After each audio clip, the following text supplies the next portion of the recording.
always like really hot, that you actually get a rainy winter. This is really unusual and I'm enjoying it. Okay, this is like a little bit harder than I bargained for. And you can't see the wind in this camera, but... Okay, now I'm stopped here where I didn't plan at all to hike. Okay, I've stopped at a place that was on my way back from my original hike plan, which looked way too wet, and the whole town was streets were kind of flooding, and I didn't think that was the trail I should do today because it looked really, really wet and muddy. And so then I started driving back. Now I've stopped at a place halfway because now I'm getting to the point where I've just been driving around looking for too long and I really just want to move. And I found the start to part of the GR trail that goes through this island. So it's not as picturesque as the one I was going for, but I'm gonna do it anyway. And anyway, I feel like the island looks really all brand new right now because of how unusually green it is. So I do feel like it will be picturesque nonetheless. Maybe not as difficult or steep as I originally planned, but here we are. Welcome to the next day. I realize I didn't include you in any of the hike footage, but I didn't find it interesting enough to show you guys. This was the next day in the bay, just to show you how wild the weather has been. Sometimes the wind and the chop and the waves have been picking up so heavily, so it's just fun to go out and meet Tommy or some clients he's working with or some friends and just watch them do their thing. I hope one day I'll be badass enough to feel confident to go out in some form, some sport in conditions like this. You know, just keeping those dreams attainable.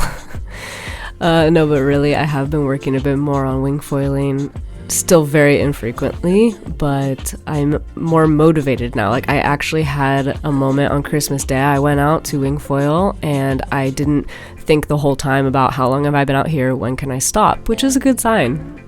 I've also tried enough new sports as an adult from scratch to know that I think why I don't find it as fun right now is because I'm kind of doing it alone in those very beginning stages, and it's going to be so much more fun when I can go in the bays that are more free, that have more space, and where other people are actually doing it as well.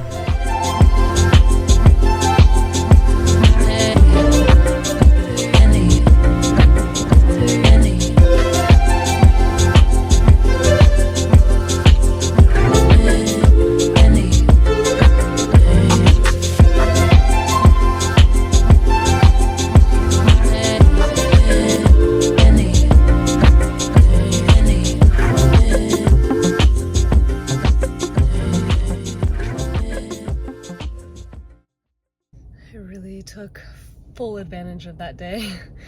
Granted, one of my clients that I'm normally getting ready to teach in, 15 minutes is really sick, so I had the evening free instead of teaching like I normally would, and I'm bundled like up to my collar because it's crazy cold and windy for today, like colder than I expected. But I just took like a 2-hour walk and got to the car perfectly in time for almost darkness. And I just feel really good about it. Look at this. Look at the state, if you can hear me over the construction noise, look at the state of the yard. It's just bloomed. Like, none of this existed a month ago. It was all just rock. I'm kind of shocked in the state of this meadow.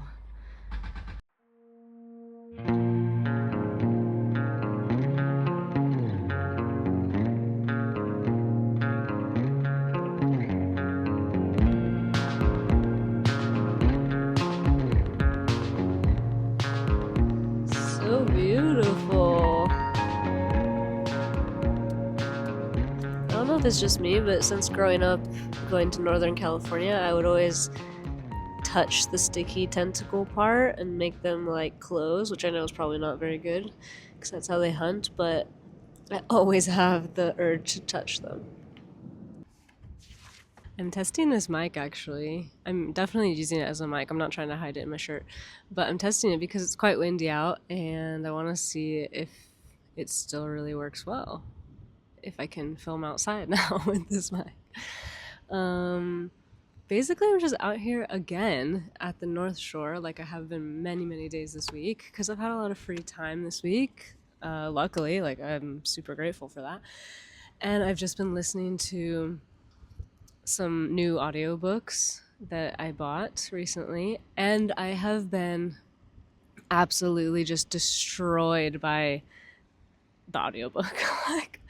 like I can't wait to listen to it again. And I'm not a huge listener of books. I read a lot, but this one I just thought because of the subject matter that I would be able to listen to it more easily. And I don't know if that's completely true, but I've listened to one of them was a short I won't even call it a book. It comes like a PDF document and that took an hour to listen to, and I've listened to that twice through, and going back also many times. And then I've listened to another one I just finished the other day, which was like a 5-hour listen through. And I just kind of wanted to share about them because my last video I had talked briefly about thinking about the holographic universe, and these just take everything that to the next level.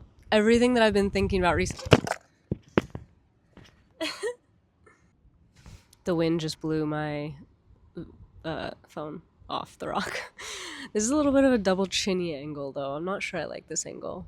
Yeah, I don't know how I came across these books and this person in general, but I just started listening to the book called The Undivided Field, and then the other shorter document was called, I think it was called Fractal Mastery.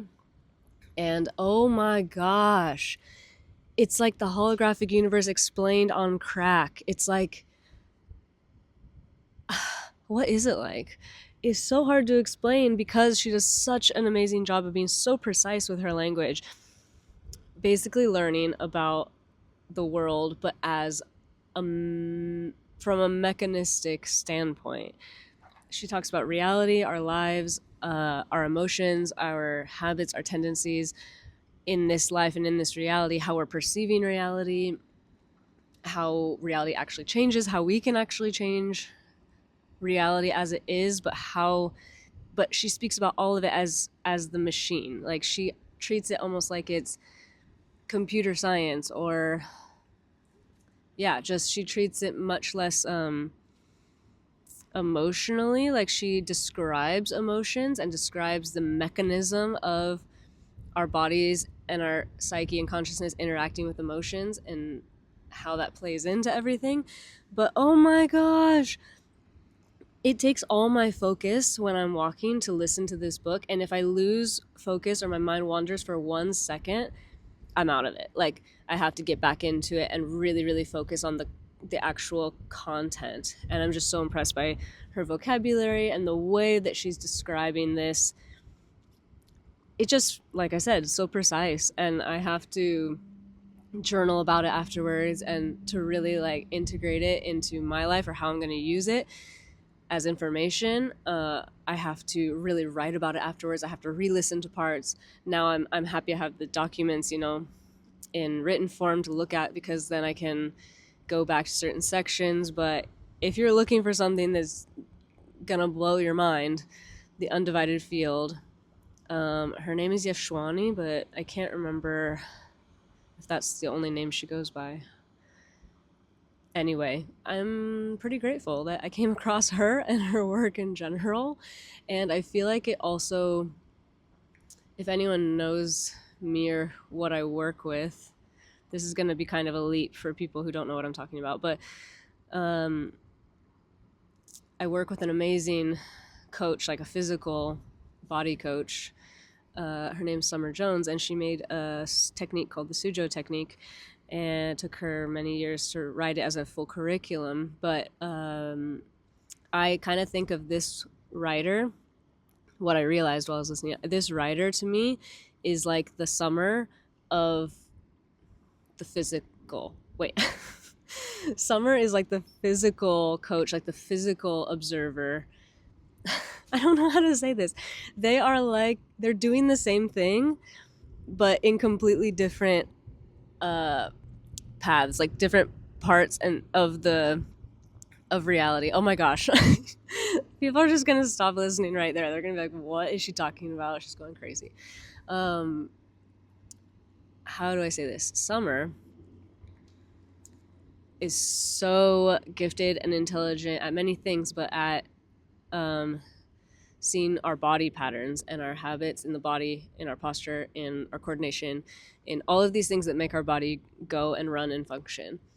And also correcting and knowing what to do to correct or stabilize or what someone actually needs. On the other hand, I feel like this writer is doing that, but for how you interpret reality and your mental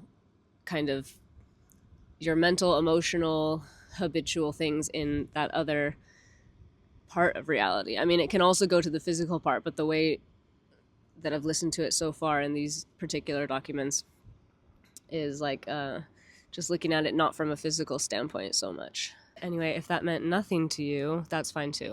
The ocean looks beautiful today. It's not as windy as it has been the rest of the week, so I'm just going to enjoy the sun. I've been completely enjoying a very chill week. In other news, I've been on that sourdough train again, trying again, but that just means I have a lot of discard to use up in the process, and I started with trying my hand at English muffins, which I love because you don't actually have to bake them in the oven unless, like me, you had some malfunctions in the beginning, but it's quite easy and you can use a lot of discard doing it.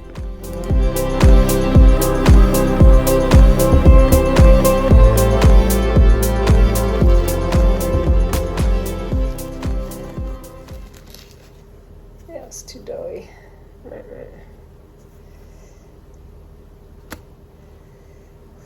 I just flipped these ones. I think they might have fared better off because I rolled them a bit thinner. The first batch was really probably too thick, and then the center just never fully cooked, so I have to finish them off in the oven. But this is promising. They smell exactly like my childhood store-bought English muffins, but so much better. Another hobby that I've had for many years now is hand balancing, actually. I've showed a little bit here and there in some older videos from last year, but I have put some more serious dedication into it the last few months. It's something that has come and gone from my life a little bit depending on what my profession is, what I'm doing, but now that I'm not a professional ballet dancer anymore, I have a lot more time and energy to give to it. So that's been really fun. In some ways it's been really fun. In some ways I'm reaching a moment now of frustration where I feel like I've been doing strengthening exercises for months and I'm reaching kind of the same plateaus in certain ways. So that's one reason why I decided to start filming some of my exercises so I could get a visual. I'm so used to correcting via looking in a mirror, and you really can't do that to yourself when you're hand balancing. I'm just a perfectionist. I really want to get super stable in that complete straight line. I just want to really fix the posture because I can hold a hand balance in a lot of other positions actually better than I can in just a straight position. So that's my goal here. And I decided to share with you guys all the nitty-gritty, not pretty sides of the training as well. Also to keep myself a bit accountable. Recently I actually got an ebook from a hand balancer, a woman that I kind of look up to. And I've started the training to do a full straddle up press handstand from the ground, you know, when your hips are just slightly off the ground and you're in a straddle just on your hands, all the way up to press handstand. So that's my next big feeling impossible goal. For now, I'm working a lot more on the canes, and this is a perfect example of a day that did not feel very stable or strong to me. I can sometimes do the canes much, much better than this. But I'm working on more control in lowering, like there. I'm working on different types of movement, not just the same straddle I always do. I'm working on like even different ways to get up into that position, or if I can move my legs in different positions while my upper body stays strong. So lots to work on, and lots will be coming your way with hand balancing. And if by some random chance a hand balancer is watching this, or some sort of circus artist performer that has experience in hand balancing, I would love to hear some of your best advice for getting over plateaus. Feel free to leave that for me in the comments. I would love to heed your advice.